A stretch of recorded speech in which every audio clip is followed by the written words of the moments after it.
ఇప్పుడు మీ దృష్టికి తీసుకొస్తున్నాను నేను.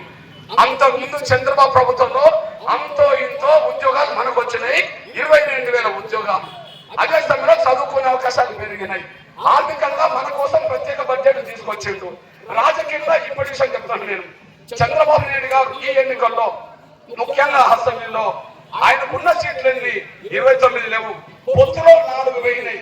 జనసేనకు బీజేపీకి 4 పోతే ఆయన చేతిలో 25 ఉన్నాయి. టీడీపీకి 25లో మనకి ఎంత ఇచ్చిండు? 25లో మనకిచ్చింది 14 అనేసి మీరు మర్చిపోతారు సార్ అనుకుంటున్నాను. జగన్మోహన్ గారు మనకి ఎన్ని ఇచ్చిండు? 29లో మనకు 10 ఇచ్చిండు. ఆయన 29లో మనకు 10 ఇస్తే చంద్రబాబు దగ్గర ఉన్న దాంట్లో 25లో మనకు 14 ఇచ్చినట్టే చంద్రబాబు నాయుడు మన పక్కన ఉన్నాడు, మన పక్షాలు ఉన్నాడు. ఇది రోజు అవుతుంది. ఈ విషయాలు చర్చ పెట్టండి, మార్గ పనులు చర్చ పెట్టండి. జగన్ భవిష్యత్తు కోసం కాదు, మన భవిష్యత్తు గురించి ఆలోచించండి. జగన్ భవిష్యత్తుకే ప్రమాదం. సిబిఐ వేసిన చార్జ్ షీట్ లోనే ఆయన మీద 71,000 కోట్ల అక్రమ సంపాదన మీద విచారణ జరుగుతుంది. కేసు చార్జ్ షీట్ 8,000 కోట్లు.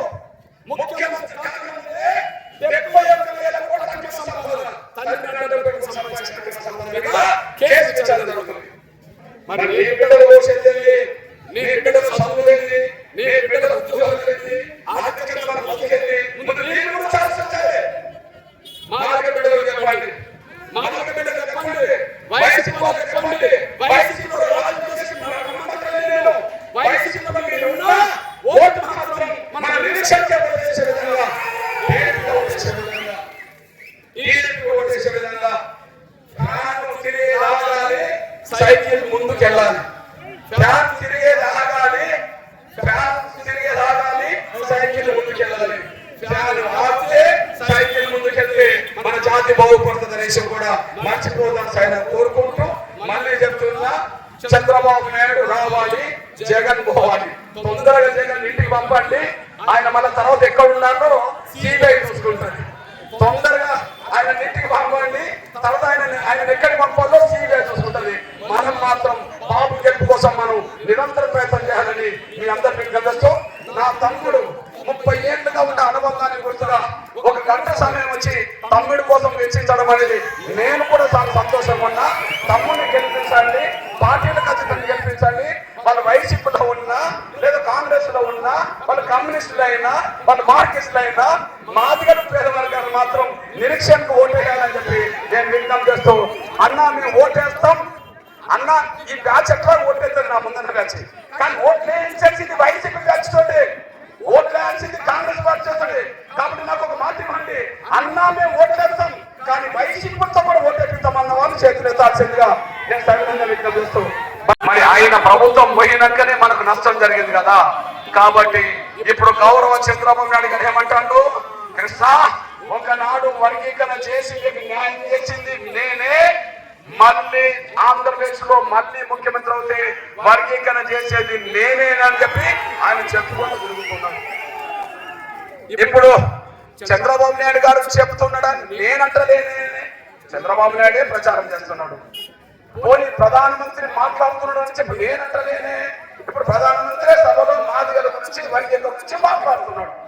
అంటే మనం మాట్లాడిన మన మాట ఇవాళ చంద్రబాబు నాయుడు గారు మాట్లాడుతున్నాడు, దేశంలో నరేంద్ర మోడీ గారు మాట్లాడుతున్నాడు. అంటే మన సమస్య పరిష్కారం ఆంధ్రప్రదేశ్ లో చంద్రబాబు నాయుడు అయితేనే చేస్తాడు, ఢిల్లీలోనైతే నరేంద్ర మోడీ గారే చేస్తాడు. ఎందుకోసం పోరాటం చేస్తున్నాం? మన కోసం, మన బిడ్డల భవిష్యత్తు కోసమే కదా. దానికి మనకు, మన బిడ్డల భవిష్యత్తుకు గ్యారంటీ నరేంద్ర మోడీ గారు ఇస్తున్నాడు, చంద్రబాబు నాయుడు ఇస్తున్నాడు. అక్కడ నరేంద్ర మోడీ గారు ఇస్తున్నాడు, ఇక్కడ చంద్రబాబు ఇస్తున్నాడు. ఇగో మాదిగ పల్లెల్లో చర్చ జరగాలి, మాదిగ పల్లెలో చర్చ జరగాలి, వైసీపీ మాదిగలకు చర్చ జరగాలి.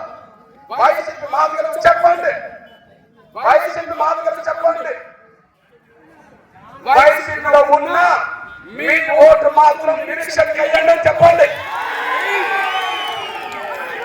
వైసీపీలో ఉన్న మీ ఓటు నిరీక్షణకి అయ్యమని చెప్పండి. ఎందుకు చెప్పంటున్నా?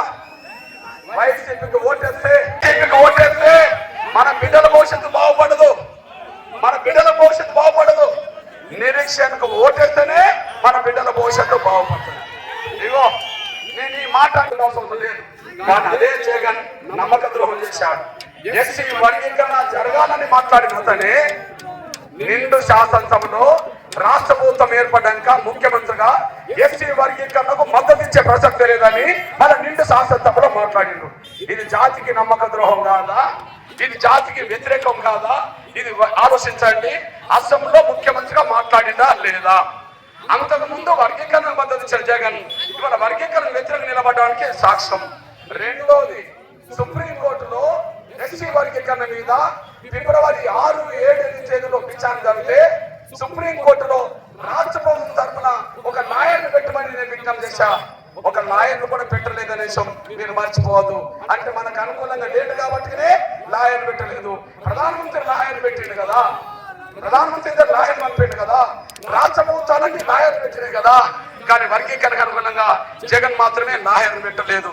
దీన్ని బట్టి అర్థం చేసుకోండి.